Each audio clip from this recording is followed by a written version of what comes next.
So I made a thing, and that's the whole video. Just kidding.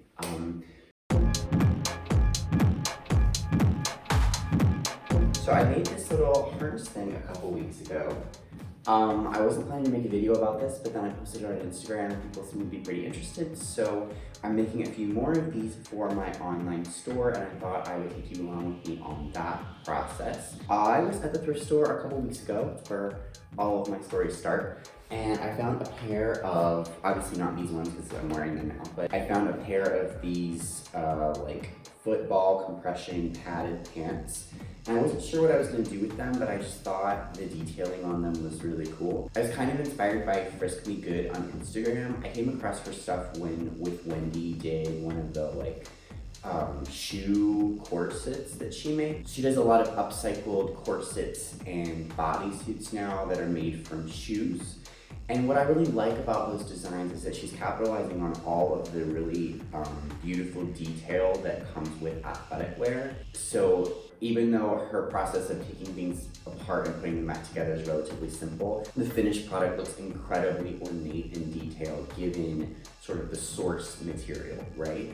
And so I thought these were a perfect candidate for that, because if you just take apart, even if you were just to use the pads here, there's an incredible amount of sort of detail and structure and geometry and things that are already in this piece. And so it's just about taking it apart and reassembling it. So for this project, I used one pair of shorts like this and a little closure. You can definitely find these at the craft store. This one is one that I pulled off of, it was either a messenger bag or a backpack that I got at Goodwill. So if you don't mind taking the time to sort of pull things apart and have pieces to everything lying around your house the way that I do, you can pull apart a thrifted bag and come up with something kind of like this. It's going to be a closure right here at the front. And then I also have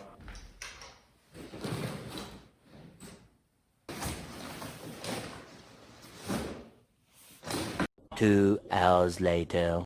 And then you're also going to want some like either a seatbelt material, or if you pull apart a bag, you have part of the strap, just something that's pretty firm. You could also use like a really thick elastic for this as well, maybe even a thick grosgrain ribbon. You're only going to need just a tiny bit of this, but you want something that has some structure to hold things together. So that's it.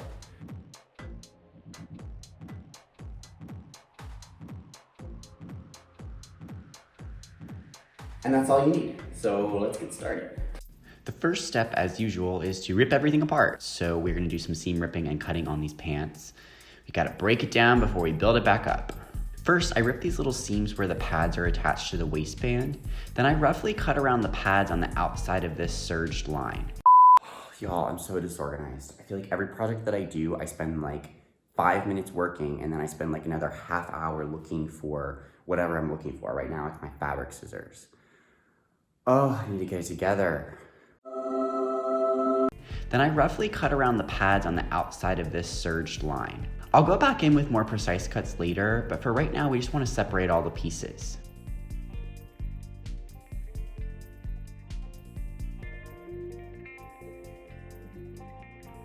And finally, I carefully seam rip around the waistband to cleanly remove the elastic, since we're going to be using it for this project. I did this off camera because if it is half as boring to watch as it is to do, you're going to tune out right now, so we're going to skip ahead. Now our pieces are separated and ready to reassemble. First, I placed the large heavy pads that were on the quad area on the shoulders. Then the hip pads go on the chest, putting the part without a seam around it on the bottom. Then the small center pad goes in the center of the upper back. I'm pinning everything to my form here to figure things out in 3D, but if you don't have a form, you can pin it flat the way I'm about to do just before I sew, and try it on to check the fit. I cut the waistband open right in the center of the tag, then fold it in half and cut again at the center so I have 2 equal pieces. These 2 pieces are going to go from the side of the chest pads to the bottom of the center back pad.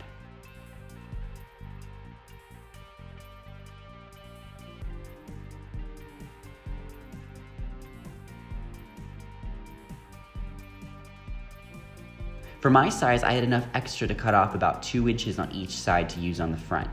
But if you don't have enough waistband for that, you can use more seatbelt instead.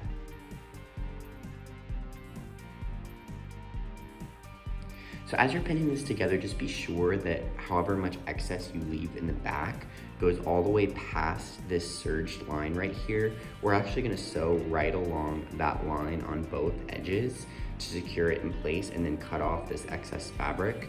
So sometimes you wanna go up and under there a little bit more than you think you need to.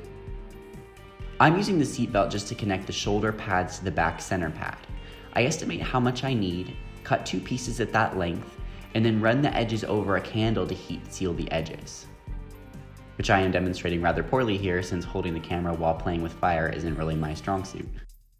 The last thing to do before we reassemble is to cut and heat seal a little bit of edging or ribbon to close off the top edge of the center pad, since that has a raw edge from where it connected to the waistband.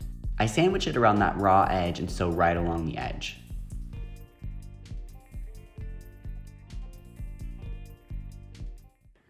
All right, so now that we kind of have a mock-up of everything, we are gonna start going in and pulling things apart again so that we can sew things one bit at a time.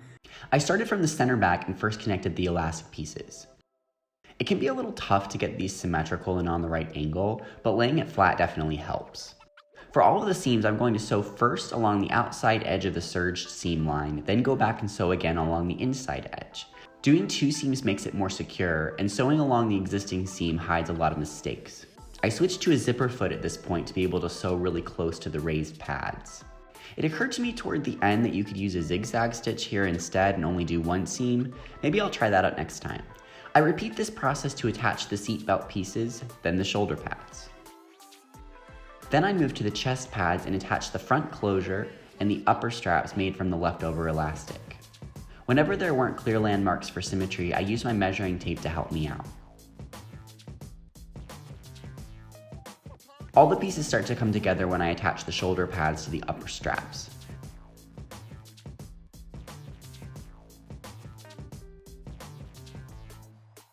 At some point, I lost my mind and decided that it was a good idea to buy these little tiny pins, and now they all look like this.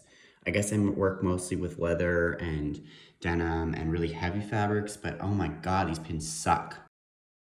I placed it back on the form and tried to get the placement right for reconnecting the chest pieces to the back centerpiece. I did this step last so that the piece could lay flat as long as possible.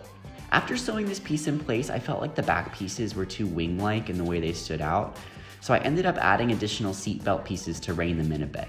Every pair of football shorts is going to be a little bit different, so just adjust the design to make it work for you. The final step here is to clean things up by cutting any loose threads and carefully cutting close, but not too close, to the serged edges of all the pads. Don't you love these kind of mindless steps that end up pulling the whole thing together?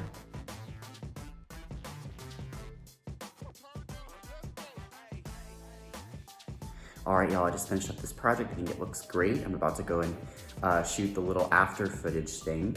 If you like the way this project turned out, go ahead and hit the like button. If you want to see more content like this, I am uploading new videos every week, so subscribe and hit the notifications bell so that you can see all the cool stuff that I'm rolling out. I hope you guys have a great week, and I'll see you next week.